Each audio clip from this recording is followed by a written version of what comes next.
नमस्कार मैत्रिणींनो, स्वागत आहे तुमचं माझ्या छोट्याशा मिनी ब्लॉगमध्ये. आता तर काय उन्हाळ्याची सुरुवात झाली. उन्हाळ्याच्या सुरुवातीलाच असं वाटतं कुठं फिरायचं म्हटलं तर पाण्याचे ठिकाण उत्तम आहे.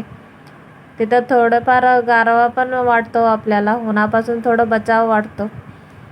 त्यामुळे आम्ही गेलो होतो नदीच्या किनारी. नदीत तर आता कमीच पाणी होतं, कारण उन्हामुळे पूर्ण पाणी आटत जातं व सगळीकडेच तीच परिस्थिती असते, कारण उन्हाचं पण प्रमाण जास्त आहे आमच्याकडे.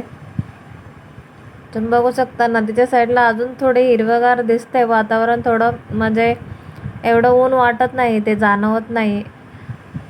तसंच म्हटलं पुढे जावं. आमच्या इथून जवळपास आमचं एक देवस्थान आहे टिटवाळा म्हणून, तिथे गेलो कारण संकष्टीचा दिवस होता, म्हटलं जाऊन यावं. तुम्ही बघू शकता इथे बाहेर पण कृत्रिम तलाव बनवलेला आहे. बाहेरूनच दर्शन घेतलं आम्ही, कारण आतमध्ये जायला गर्दी होती, लेट होईल म्हणून. माशांना खाऊ घातला, नंतर निघालो घरी परत.